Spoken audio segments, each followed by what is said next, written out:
That most don't have a long-term plan for if/when YouTube isn't sustainable. That's the tea, guys. Hi guys, my name is Michelle Reed. If you guys are new to my channel, you guys should definitely hit that subscribe button because I post twice a week. I post work videos, I post lifestyle videos, I post all kinds of things, so you should definitely stick around. This video is one that I've been wanting to film ever since I watched JC Marie's. She did an entire video on answering your assumptions about influencers. Side note, I really hate that word, but I didn't know what else to say, so that's what I said. So full creds to her. I'll link her video down below. It's gonna be better than this one because she's the one who started it. But basically she just asked on her Instagram, as did I, to type in what you assume about people who do social media for a job. And I just think it's so interesting because this industry is evolving to where so many people do it, and so I just think it's interesting to see what you guys assume. And in this video I'm going to be giving my perspective on your assumptions. A little disclaimer, everyone is different. Every YouTuber, Instagrammer, social media person is different, and so I can't answer for everyone. I can't answer for myself and kind of give a general sense of things. Another disclaimer is I do work full-time. I work 9 to 5, even though 9 to 5 actually ends up being a lot more than 9 to 5.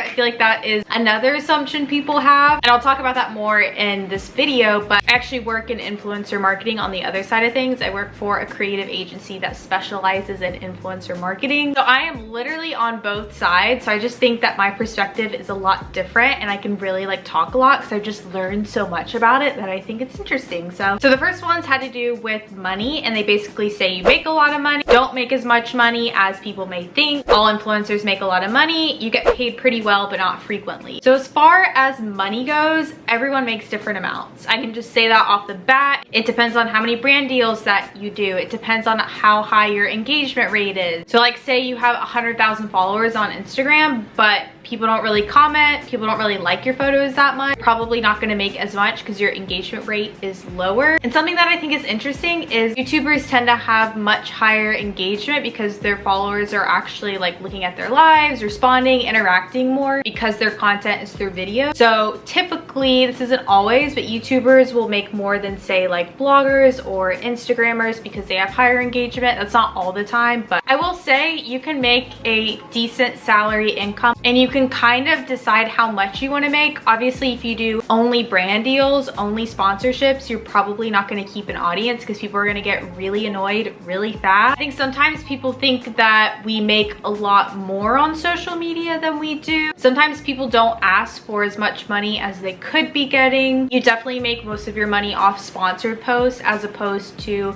the ads on your videos. So whenever you watch one of my videos and there's an ad in, I'll make like some money from that, but it's not most of the money that I make from YouTube is from those ads. I think you have to be really good at budgeting your money if you do YouTube because it's not always consistent. Some months will be better than other months. Definitely not stable because if you don't keep up with the trends, if you don't post regularly, if you stop getting sponsorships, like you will fade off really quickly. And so I don't think it's the most consistent or stable job.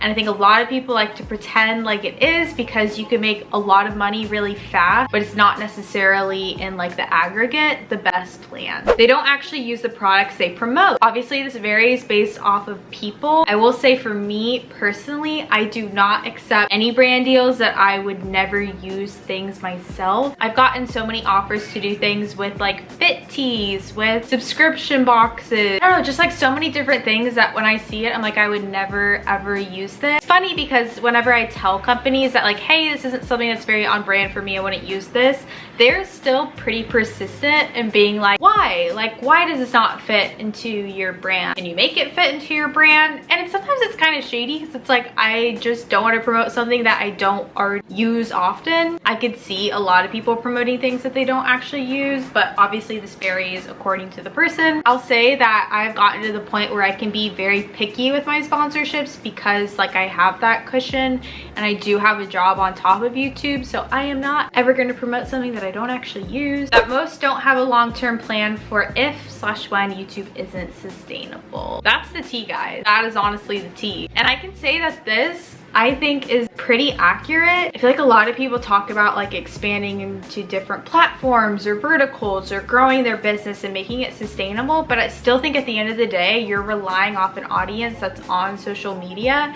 And with Instagram always being down, with swipe up links not working, with Instagram taking away likes, like it is such a transient industry that I feel like you definitely need to have a long-term plan. I can never see myself doing this for the rest of my life and relying on this solely. I will say for me and for my long-term plan, I have been very diligent about saving the money that I make on here and investing the money that I make on here. So I'm not put in a situation where I'm just living paycheck to paycheck, spending my money all the time. It's like I budget this money so down to a T because I know that it's not something that's gonna last forever. And so I just want to appreciate it and be a good steward of it while I have it. And I will also say that I don't plan on working full-time for the rest of my life. But yeah, I don't think doing this full-time for the rest of your life is something that is super stable. You get easily overwhelmed and you must be hyper stressed out with YouTube and a full-time job. 100% accurate. I definitely did not realize how much work goes into YouTube and even Instagram and all these different platforms while I was in college. And now that I'm working 9 to 5, aka sometimes like 8:30 to 6, 8:30 to 7, sometimes on weekends. It is very hard to keep up with both. I will be honest. It's fun for me. I love YouTube and it's a hobby, but it takes 5 hours to edit a video. It takes a while to plan out pictures for a sponsored post. Like it does take time, and I will be honest that I've been a little bit overwhelmed and a little bit more thoughtful about how I'm turning into someone who works all the time and doesn't spend as much time with my friends. Yeah, I don't really like have a solution right now. It's really difficult because, being completely honest, it's like both incomes are necessary for me to live the kind of life that I want to live here in New York City. And I know that's something I've chose. That's not something that's like a basic need by any means, but I'm in a 1-year lease, so like gotta keep things up. You are all born wealthy, which is why you can afford to do YouTube as a job. So this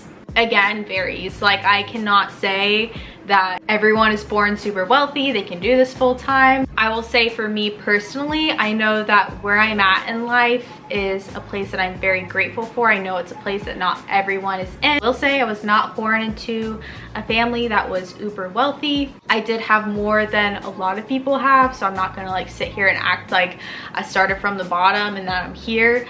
But I will say that I grew up with 4 siblings. My mom stayed home. Money was tight at certain instances. Like I was definitely not born into a family where money was handed to you. If we wanted something, it was like we bought it, and my parents taught me how to live that way. I'm like fully financially independent where I'm at in life right now. And I will give credit to other YouTubers and say that I think that other people on social media are some of the hardest working people that I know. They are great at structuring their days. They are great at planning everything. I don't think most of my friends that I know on YouTube have parents who are paying for everything. I think to make your YouTube channel like a sustaining business, you have to be someone who works hard. You have to be someone who doesn't necessarily have things handed to them. So I feel like you would definitely have to ask everyone on an individual basis, and I obviously cannot answer that. Will say that from the people who started YouTube years and years ago, it was like a scrappy thing that you just picked up your laptop, you made like photo booth videos. It's like I would come home from school and do YouTube for like hours on end, and it's just so cool to me that you can start a business so easily now. And I think it's great, and I think it's kind of lessened those barriers to entry, which is something that is so great if you do want to start a business. Like that is something we should definitely encourage. It gets hard to say no to brands. This is definitely true, and it's something that I feel like recently I have had to learn how to do. From working the past 2 months, I realized that it's not the same. It's like YouTube is work, social media is work, but being able to pick your own hours, go home when you need to, stay home when you're sick and not have to get approval. Like there are so many luxuries to being self-employed, and I do not think it is the same kind of work as like having a boss and having deadlines and due dates, which you do have as an influencer, but I don't think it's the same. I've chosen to say no to brand trips that like obviously I can't go on during like a work week.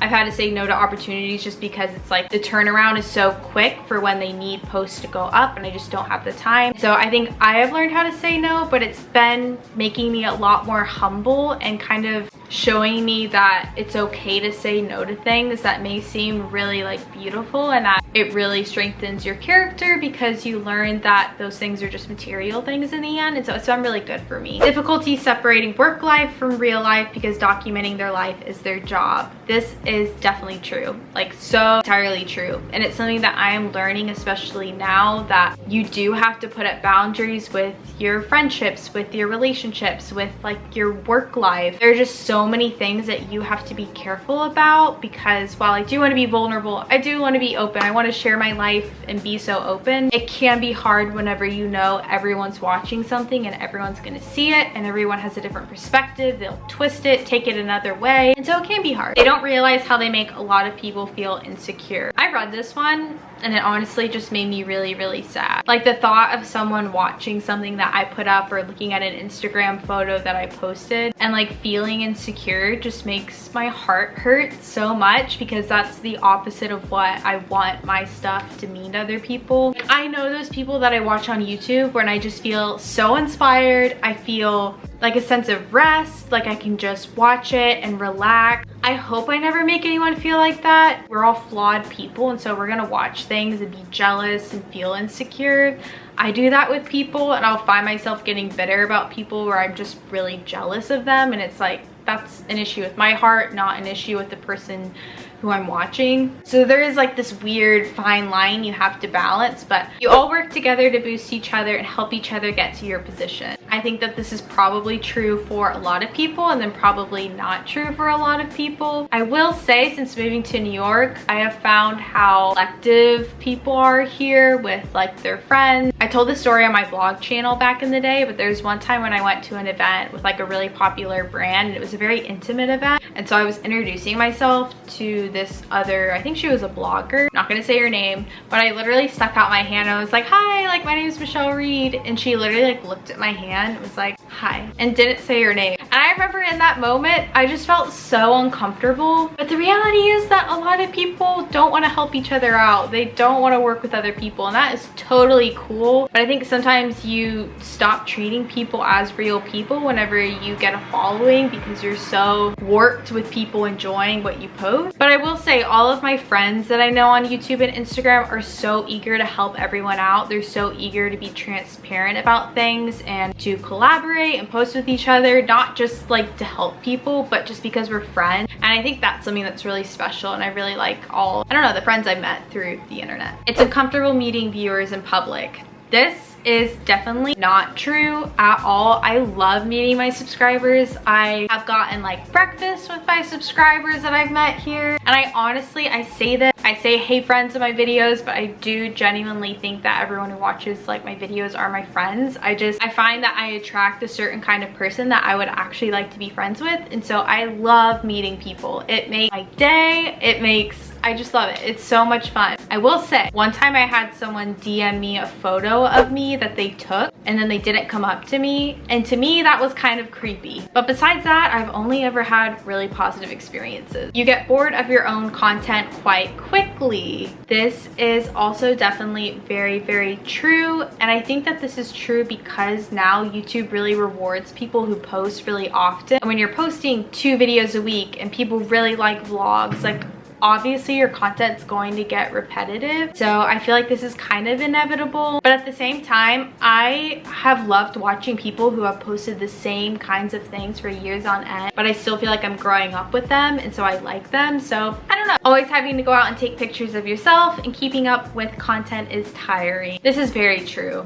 This is so true. I honestly am not really an Instagram person. I like Instagram. I don't like taking photos, and sometimes it's just feels very self-centered, taking time out of your day to like take photos for things, even though it is necessary if you're being paid by brands to do it. Yeah, honestly, there's like no long answer for this. That like, yeah, it does, but it's not a have to. It's like, you, at the end of the day, this job isn't a have to, it's a want to. and we're so blessed to be able to do it. And so I try to never have resentment for the things that I have to do, because I know that this job is such a privilege to have, and it's something that we should all take very seriously. Some brands try to scam / underpay influencers, and this is true. At the end of the day, when you're working with a brand, like, that is a business that's trying to save money just like everyone else's. And so I don't even think it's scammy, but I will say the more that I have learned from doing YouTube, I'm very conscious about contracts, what the brand is asking for.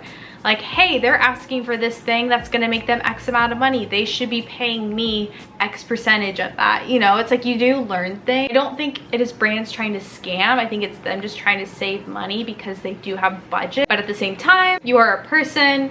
Your work is not free work. Your work comes at a price.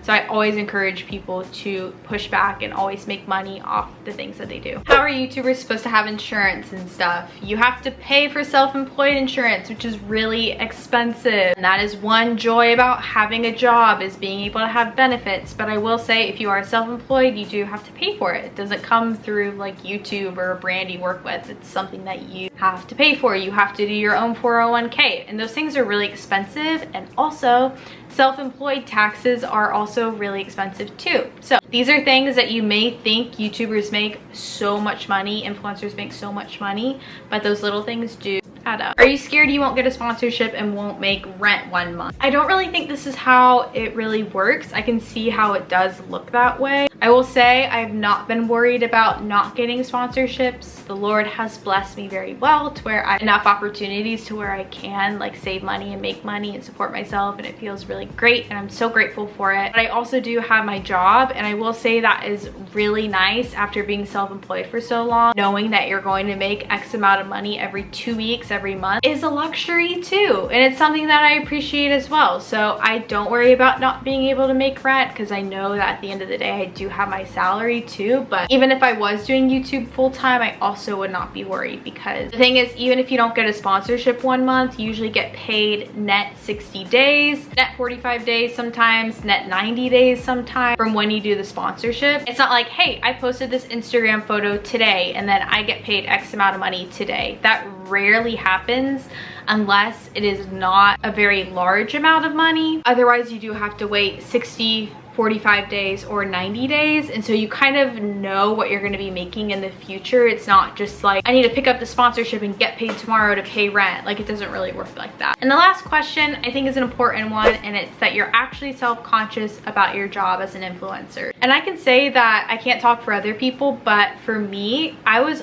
always very insecure whenever I told people what I did. I thought people just thought I took pictures of myself, I take videos of myself. Yeah, that's it. I thought that that's what they thought I did whenever I told them. And so I'd be like, oh, I do freelance social media, or I would try to bounce around it and not actually say because I was embarrassed. But at the end of the day, I don't think it's something you should be embarrassed about. It's a full-time job, and I think it's so cool that you can be your own boss. And I think if you want to try to do it, you definitely should. You have to be super careful and conscious, and you have to know what you're doing, and you have to know who you are as a person. But it's so cool, and I think it's something that we should encourage people to do with integrity. And I don't know why I went so long being so insecure about it. I think it's because I've always been in environments where it wasn't normal, or it wasn't kind of the thing people did, so I always felt like I had to talk it down. But yeah, I think it's something to be proud of, and it's not something you should be like awkward about. So that is the end of my video. Let me know down below something that maybe I didn't talk about, something that kind of sparked, you know, maybe some discussion for you. Leave it down below. I'd love to hear your thoughts on this video. Obviously, everyone has a different experience. This is just mine, so I totally understand. Thank you guys so much for helping me out with this video too by submitting your assumptions. You should definitely go follow me on Instagram, because I'm always posting funny things. I feel like I'm so much funnier on Instagram than I am on here. Storming really badly. So you guys should definitely check me out there. I love you guys, and I'll see you guys in my next video. Bye, friends.